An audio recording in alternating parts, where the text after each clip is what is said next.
Welcome in to another video with yours truly, A Spiral. We have two divisions left, sadly, but that means football is back. Football's so back. We just had our first full weekend of preseason. We watched some funny plays like this. And we also saw some great plays like this. It's safe to say he made up for stepping out of bounds on that last one, Yes, Rigo. yes. Well, I was going to say that's a little disappointing this early in the game, but they're having that kind of success. I mean, the preseason is what it is. It's preseason. Guys aren't playing very much. Half the starters aren't playing. Guys should look better. Guys are knocking off rust. It is what it is. But with our last two divisions, we are going to be going with the NFC West, the Arizona Cardinals, Seattle Seahawks, San Francisco 49ers, and LA Rams. First team up in the NFC West, the Arizona Cardinals, who's looked honestly impressive in the preseason. Obviously, it is preseason, so take it with a grain of salt, but Jeremiah Love looks fantastic. Cardinals coming out of the 2-minute warning. Back to Jeremiah Love, and he hops a defender. Oh, man. Dealing with the high ankle sprain, he's done for the preseason. There's no need to see what else he's got. He's got the juice. He looks like Adrian Peterson. Like, people have been doing the silhouette thing with him, and man, he looks fantastic running the ball. Moving into the depth chart, we have honestly a kind of fun offensive weapon room with Love and Algier and Connor, Harrison, Wilson, Bourne. Like, those guys are pretty awesome. Harrison has had a pretty good preseason, but against preseason, had a very up and down year across the board last year. Michael Wilson had a very down and then very up year last year, and I like Kendrick Bourne as the third option. I think both Michael Wilson and Marvin Harrison are bound for huge steps this year, as Brissett's going to be their quarterback to start the season. The offensive line is a little skeptical. I like Paris Johnson Jr. and Isaac Seumalo, but Froholt, Adams, and Wilkinson, that middle to left side of the line, I'm not really sure about. And the fact that Chase Basantis is sitting at the very bottom of their depth chart after being a second-round pick is not a very good sign. Trey McBride is, a top-tier tight end in the league. Has one of the highest yards per route run for tight ends or players in general. Has an extremely high yak threat and just moves so well. He's almost like a big slot with inline ability. And I think Brissett is he's a good quarterback for a team that is going to be at the bottom of the entire league, but he's going to get you points, and especially in fantasy, like, he's going to be chucking the ball a lot, and Jeremiah Love's going to see a lot of targets out of the backfield because Brissett doesn't have legs to move. So obviously, I think Wilson and Harrison Jr. are going to be great. I think McBride and Love are going to be great, and it kind of just comes down to the other side of the ball. Like, these guys are going to put up points. They did last year. Jacoby Brissett set some of the highest passing totals ever, like passing attempts in a game. I'm pretty sure he set that record last year. I wouldn't be surprised if he did it again, just with them potentially being behind in a bunch of games. And they have one of the hardest schedules in the NFL. Moving on to their defense, they have Josh Sweat and Darius Robinson at their D ends, Roy Lopez and Walter Nolan at their interiors, Andrew Billings, Zachary Carter, and then some depth pieces. I really love Walter Nolan and Josh Sweat together. I think that Josh Sweat has proven to be a very good edge rusher, and Walter Nolan hopefully is going to be a breakout candidate this year to really show what he was drafted extremely highly to be. I like Mac Wilson, but I don't think any of their linebackers are really that good. They are all kind of just guys who have been kicked to the curb by other teams that they were drafted by or signed by a few times, and now have ended up on the Arizona Cardinals defense, which has been legitimately horrible the last few years. Their cornerback room, I like. I like Will Johnson. I like Sean Murphy Bunting. Denzel Burke is okay. What I love Buda Baker, he's getting older, but he's still, a demon. He's fantastic. And Andrew Wingard is good, but there's a reason Andrew Wingard is now on the Cardinals. Like, Jacksonville Jaguars did not want to keep him, and they had a great defense last year, so they obviously saw the ability to upgrade him in the long run.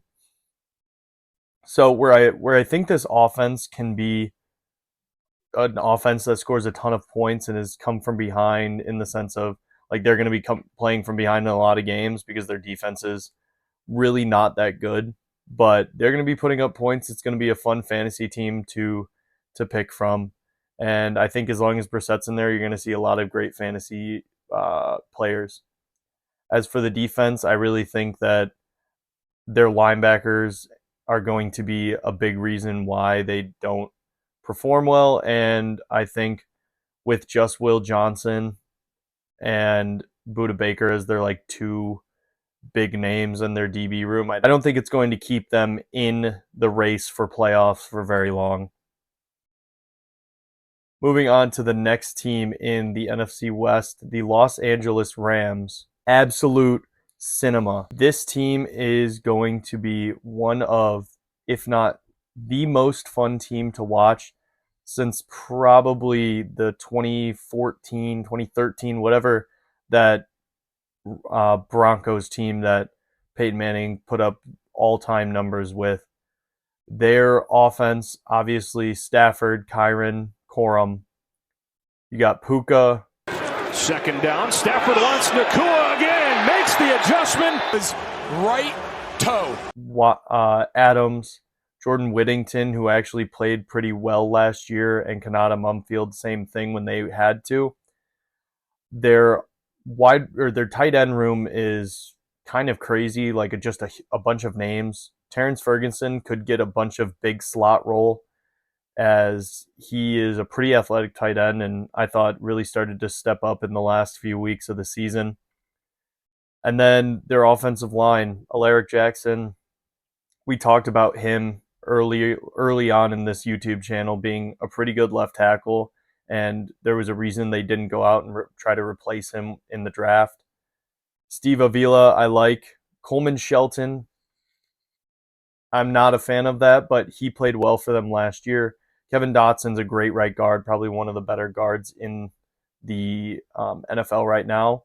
And Warren McClendon Jr., I thought, played pretty well. And obviously Matthew Stafford, reigning MVP.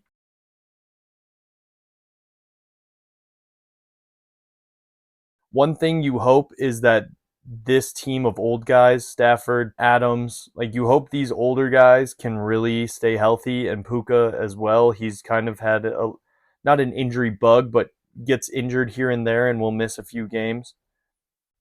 You really think that if these guys can stay healthy, they're going to make a run like crazy. I actually think that they're going to put up lower passing yards this year, just because I think they're going to try and rely on Kyren and Corum, who's really had kind of a growing, budding role in this offense.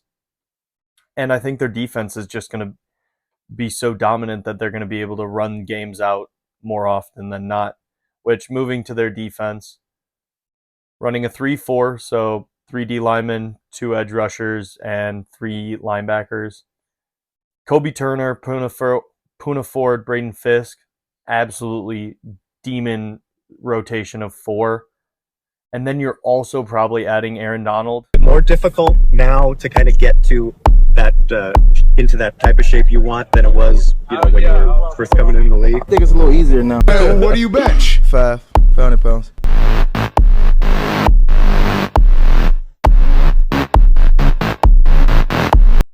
Like Sean McVay said, I mean, it was one of the best tryouts he's ever seen. So it's not really hard from a first ballot Hall of Famer that's just deciding to unretire.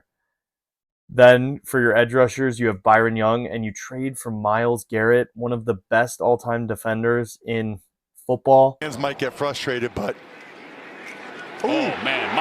like, on pace to break the all-time sack record if he continues at his pace. And then you go out and get Jalen Watson. You trade for Trent McDuffie. You keep Kitchens and Curl, and Quentin Lake, who were all great for you. You keep Forbes, who played awesome for you last year when he had to. Like, this defense, cap doesn't exist for this team. It really doesn't make any sense how they can get all these guys.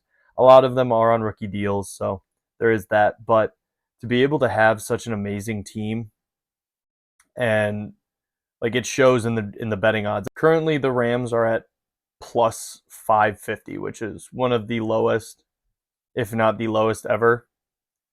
And yeah, I mean, with a team like this, I didn't even talk about their inside linebackers and Omar Spates and Nate Landman, who were also great for them last year. I thought Landman was exceptional, and Spates, really played well in this defensive scheme, but they weren't the focal part, and their focal part got traded for an even bigger focal part. Where they were struggling last year, they just increased by getting Watson and McDuffie. So, I mean, this team is the Super Bowl favorite for a reason. It's really clear to see. The only thing you worry about is Stafford and Adams' health. Moving on to our next team in this division, we have the San Francisco 49ers, who, with that substation there, are really struggling to stay healthy. No, I'm just kidding. Obviously, there's the substation, and how much could it actually be affecting you? Could it not be? Who knows? These guys are working in such small margins that maybe that does have a slight effect on them, and whether it's noticeable or not, who knows? But it is a funny thing to see whenever they post about it. So moving right into this offense, they obviously brought back Deebo Samuel in lieu of Ricky Pearsall being done for the year with an injury. Christian Kirk, Mike Evans, Deshaun Stribling, Demarcus Robinson. I think that's a good set of 5 wide receivers, especially like really solid guys.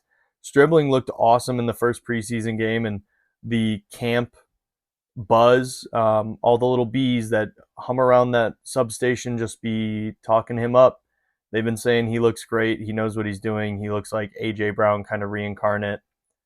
Not that that's possible, but I mean, this team, if you can get Mike Evans pre-injuries last year, you can get old Deebo Samuel, who honestly looked good when he played and he was healthy. If you get any Cardinals Christian Kirk, or, that first year when he was with Jacksonville, you're looking at a pretty dangerous wide receiver room.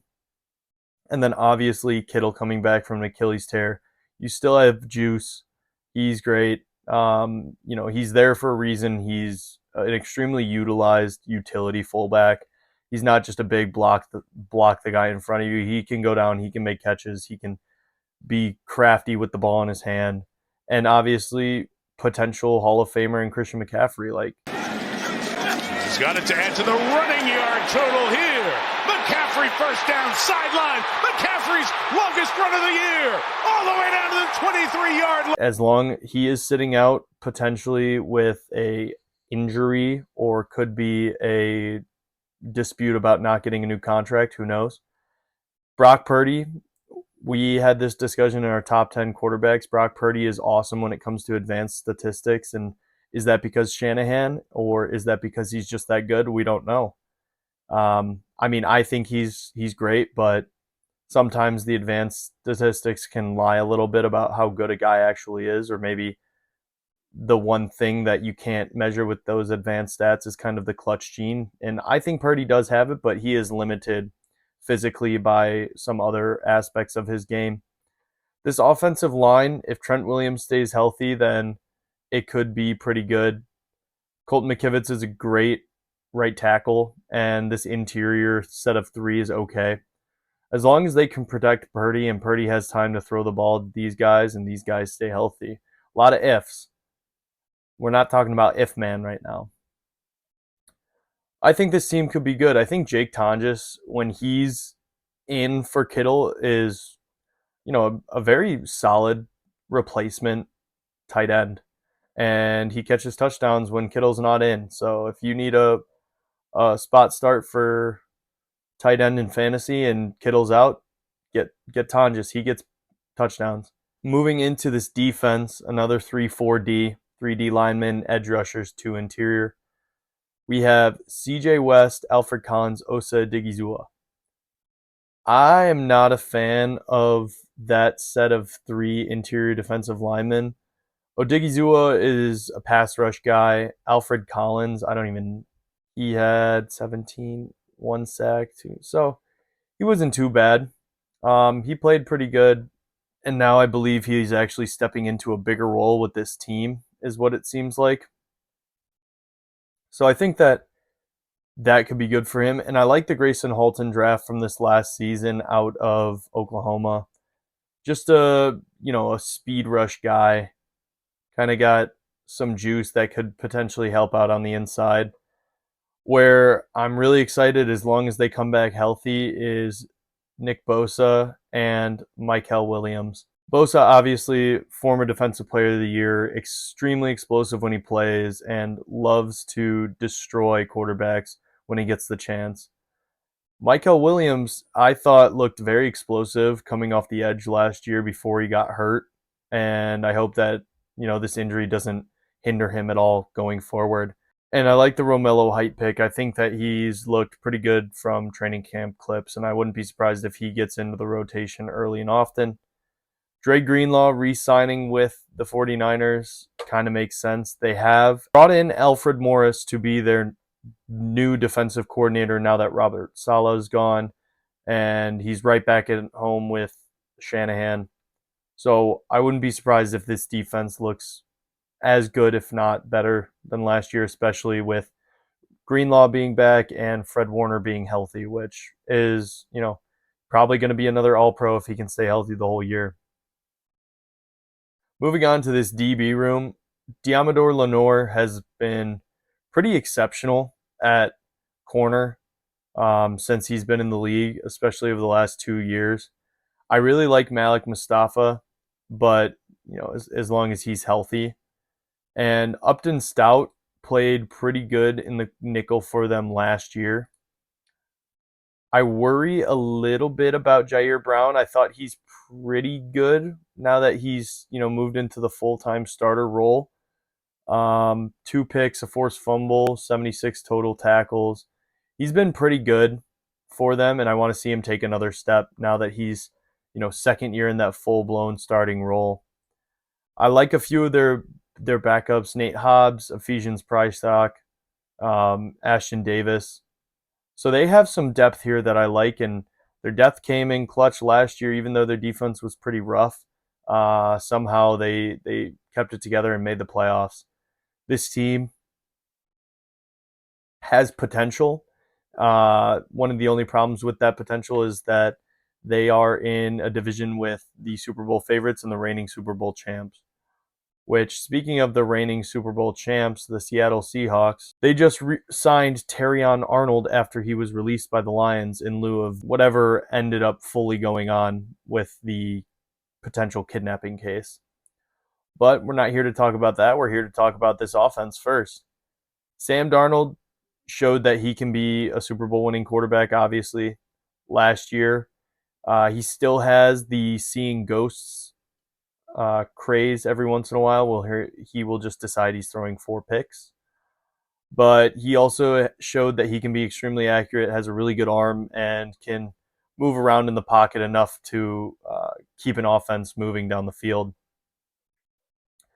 This running back room with Charbonnet coming off of the ACL tear and Jadarian Price, when Charbonnet gets back, maybe it could be something, but forcing Jadarian Price to be the number 1 right off the rip. I thought he was great coming out of college. I thought he was the number 2 running back in this class. But for him to be a first-round draft pick and have the entire weight of this offense potentially put on his shoulders to carry it until Zach Charbonnet gets back and healthy is a little worrisome, especially with a new offensive coordinator. Obviously, we all know reigning Offensive Player of the Year, JSN, Emerald City Route Artist, the dog. Dude moves like an owl. His head doesn't move, and he will shift and shake and then break like on a dime.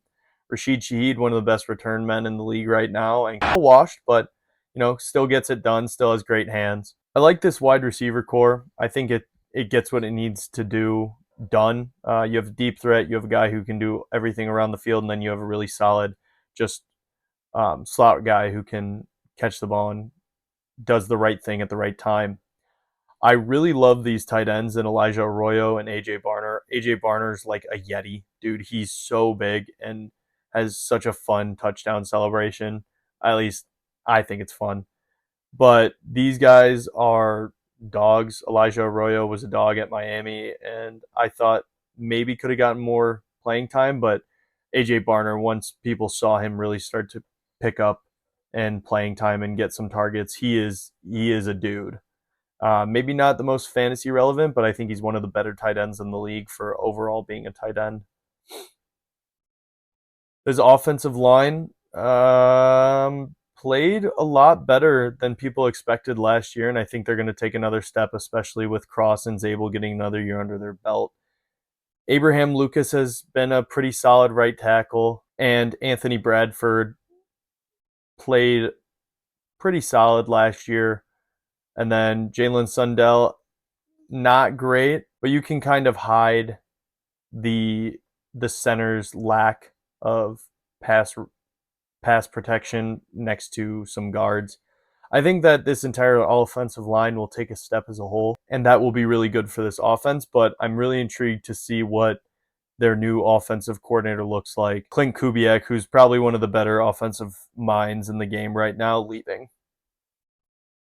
Moving to the defense, in what is arguably one of the better defenses, if not the best defense in the league over the last year and a half or so. Their defensive line is full of dogs. Leonard Williams and Byron Murphy, these two guys together. I was surprised that New York traded Leonard Williams when they did. I thought that was a dumb trade. And Byron Murphy coming out of college is insane. He's got one of the best double team take on abilities for a guy that's just 6 feet tall, 306, super explosive, great in the pass rush, great in the run defense. Knows how to take on double teams, can two gap when he gets singles. He's great. Jaron Reed played really good in a somewhat limited role last year. And then DeMarcus Lawrence, Uchenna Nwosu, Derek Hall, Dante Fowler. The rotation of edge rushers kind of keeps them all healthy and fresh. And so when they do get on the field, it's really beneficial for all of them because, they're going at 100% all the time. I think Ernest Jones is a top 5, top 10 linebacker right now in the NFL. Drake Thomas played pretty well for them last year as well. I think it's a pretty good pairing, but I think Ernest Jones is really that dude and will continue to show that over the next few years. This DB room that had some guys leave just kind of reloaded and is going to be fine, it seems like. Devon Witherspoon and Worry, dogs, two of the best players on their team last year. Julian Love, also awesome. Josh Jobe at the outside, I would say definitely not as good as Reek Woolen, who has been one of the best cornerbacks since he's entered the league. But Josh Jobe, when he came in, was definitely solid. And Ty Okada, now into a full-time starting role for this team. Hopefully he can step into the Kobe Bryant role that is now vacated as he went to the Bears. But they have some depth here at DB, and I think that they'll be solid. Their head coach is such a good defensive schemer, and with guys that just fly around on the field, fly around with their hair on fire, hit hard, especially Witherspoon at corner. This defense is going to be a top 5 defense again. So the thing is, do I think that they're going to be the number 1 team in this division again? Maybe. We'll see. You'll find out when I rank, but I do think that losing Clint Kubiak is a big loss, and the loss of Kenneth Walker. Into the rankings we go. Before we do that, thank you for tuning in. I really appreciate it. Comment down below what you think I'm going to rank this division. I'm pretty sure everyone's kind of got a consensus ranking on how this division's going to finish. And if you like what you see, subscribe. Otherwise, let's get right into it. In number 4, we have the Arizona Cardinals. As much as I like their offense, I don't think Brissett's that guy, and their defense is really just going to hold them back. They were one of the worst defenses in the league last year, and I don't and even with some young guys potentially being able to take a step up, I don't think that they can carry what is a pretty abysmal defense overall. I think that their offensive scheme with another LaFleur could be pretty great, and I think Jeremiah Love is going to be awesome. But again, with Brissett out there, and who knows, he might be replaced by Beck at some point. I just don't think they'll have the offensive firepower to keep them in games long enough with how bad their defense is. At number 3, I have the San Francisco 49ers. With the 49ers, a lot of it's just kind of if Kittle comes back and looks fine, if Mike Evans can stay healthy, if Debo looks like he did when he was with the 49ers the first run around, if Brock Purdy can stay healthy, if Christian McCaffrey can stay healthy, if Deshaun Stribling's actually, gonna pan out, if Bosa's healthy and back, if Michael Williams is back and healthy, if Fred Warner's back and healthy. Like, it's relying a lot of older guys' health, and those older guys are like some of their most important players. McCaffrey has one of the highest target rates of any running back probably ever. And the thing is, he doesn't catch balls behind the line of scrimmage very often. Like, they are using him as a downfield threat. And I will say, because they use him as a downfield threat, these schemes that are going against them, these defensive teams, or these defenses that are having to scheme up trying to stop him, end up allowing for a lot more open routes and open players behind them, which is why McCaffrey's such an important part of this offense. Had like one of the highest touch rates. Touch rates. That's crazy. Had some of the highest. Geez, I don't know how else to. Had one of the highest touches per game. Man, he's just touching all over the place. Had the ball more the last year than he has in a long time, if ever. I don't know the exact numbers, but he was getting targeted a ton of rushing yards. He wasn't super efficient, but I think that was due to the offensive line and maybe the passing game being a little watered down due to some injuries. But I think this defense, if it stays healthy, is going to be awesome again this year. And I think this division is going to be just like the NFC North and be one of the most competitive in the league. I think there's 3 divisions that are going to be extremely competitive, which with 3 teams potentially making the playoffs, it's going to be the NFC North, the NFC West, and the AFC West, which we will talk about next week. At number 2, I do have the Seattle Seahawks. I think losing Clint Kubiak to the Raiders is a super huge loss. Being able to scheme up the runs that he did and the play action game off of it really helped Darnold kind of take a step into being able to become a Super Bowl winning quarterback. And without Kenneth Walker and Clint Kubiak, will this offensive line continue to take that next step and be a good offensive line in the run game and pass protection? Is Sam Darnold going to continue on the trajectory that he had? Started off hot and then he really dropped and, kind of middle of the line back up. And then he took that step with the Vikings and kind of cost them their season. It wasn't all his fault. His offensive line was like disaster class bad. But this year it wasn't, and he showed that he can do it. But with this defense and Mike McDonald still being at the head, I think they're still going to be a top contender in the NFC and still one of the best teams in the league. The question really comes down to is their new offensive coordinator going to be able to get the same kind of production out of this team that Clint Kubiak was able to last year? And finally, at number 1, the LA Rams. I mean, this is one of the easiest number 1 finishes projections in the NFL. Reigning MVP, second in Offensive Player of the Year, one of the better running games in the NFL. They have some of the furthest yards before contact in the NFL when they're healthy. Devontae Adams was top 5 in touchdown catches on extremely low target rates and had a pretty high drop percentage. Like him and Stafford seem to not be on the same page quite a bit, but I think that'll take a bigger step this year as long as they stay healthy. And their defense, you get Myles Garrett, you get Jalen Watson, you get Trent McDuffie. You probably are getting Aaron Donald back out of retirement. I mean, those four additions themselves address the DB room, which was not very good and kind of cost them. And then you upgrade over Jared Verse, and you upgrade over Jared Verse, and then you upgrade your interior defensive line with one of the greatest players of all time in Aaron Donald. I really don't see how this team doesn't just run through like a train on every team they play. They may not blow teams out all the time, but I think that'll come down to them just deciding to run games out with a good run scheme and a great defense. Keep Stafford healthy, keep hits off of him, but he is really exceptional, and potentially another MVP season coming up if he plays to the level he did last year.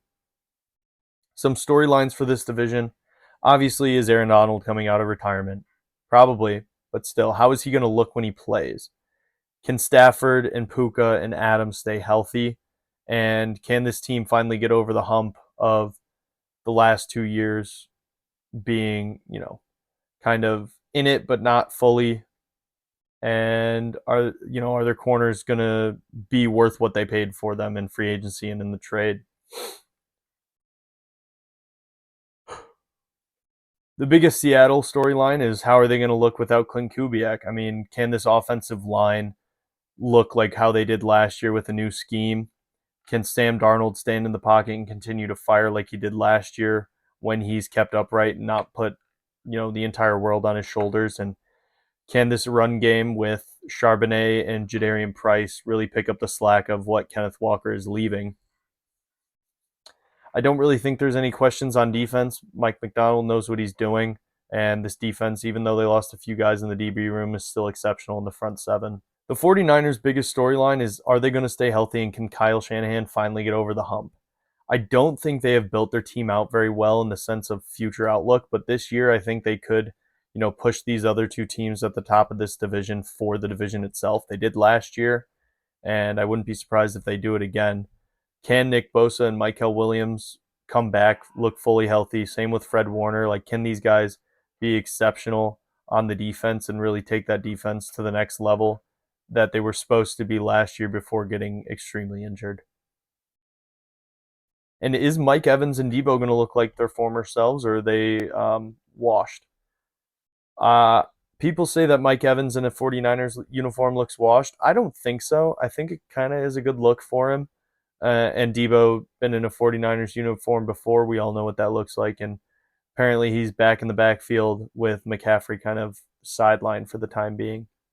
Biggest storyline right now for the Cardinals is, are they going to just commit to losing games and being bad and getting the first pick to secure a quarterback? I like Brissett, but he's not the guy that's going to win you enough games to make a playoff run, especially with how bad this defense is. But he's going to put up numbers, and will that maybe bite them in the ass of winning a few too many games to get a top pick and a top choice at quarterback? Or maybe they think that Carson Beck's the guy and they just want to see the team develop and then eventually put Carson Beck in and then just fully focus on defense with Walter Nolan and Josh Sweat and Will Johnson kind of building around them. But that's just the opinion of a ball knower. Thank you for tuning in. I really appreciate it. Please subscribe and comment down below what you think the final division is going to look like ranking wise. See you later.